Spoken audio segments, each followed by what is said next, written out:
यंदाच्या पावसाळ्यात पंचगंगा नदी ही तिसऱ्यांदा पात्राबाहेर पडलेली आहे। कोल्हापूर शहरामध्ये जरी पावसाने काहीशी उघडीप दिली असली तरी देखील धरण क्षेत्रामध्ये पाऊस मात्र अजूनही जोर धरून आहे आणि म्हणूनच राधानगरी धरणाचे 3 स्वयंचलित दरवाजे हे उघडले गेलेले आहेत आणि त्यामधून भोगावती नदी पात्रामध्ये विसर्ग आहे तो सुरू झालेला आहे। त्यामुळे पंचगंगा नदीची पाण्याची पातळी वाढलेली आहे। सध्या पंचगंगा नदीची पाण्याची पातळी 28 फुटांपेक्षा जास्त आहे, ती या ठिकाणी वाढलेली पाहायला मिळत आहे।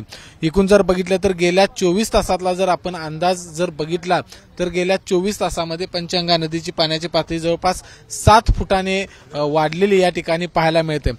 ज्या बंधाऱ्यांवरती पाणी आलेलं आहे, ज्या मार्गांवर पाणी आलेलं आहे त्या मार्गांवरून धोकादायक पद्धतीने कुठलीही वाहतूक करू नये अशा पद्धतीची सूचना आहे ती जिल्हा प्रशासनाच्या वतीने देण्यात आलेली आहे। त्याचबरोबर पर्यायी मार्ग आहेत त्या पर्यायी मार्गाचा वापर करावा अशा पद्धतीच्या सूचना देखील जिल्हा प्रशासनाच्या वतीने देण्यात आलेल्या आहेत। अजूनही हवामान खात्याने जो अलर्ट दिलेला आहे त्यानुसार पावसाचा जोर हा कायम राहणार आहे। शाहूवाडी असेल, गगनबावडा असेल, राधानगरी असेल किंवा इकडे दक्षिणेला बुदरगड, गडिंग्लज, चंदगड या तालुक्यांमध्ये पावसाचा जोर आहे तो कायम असणार आहे। त्यामुळे कोल्हापूर जिल्ह्यातल्या सर्वच ज्या नद्या आहेत त्या दुतडी भरून वाहताना आपल्याला पाहायला मिळत आहेत। कॅमेरामन निलेश शेवाळेसह विजय केसरकर, एबीपी माझा, कोल्हापूर।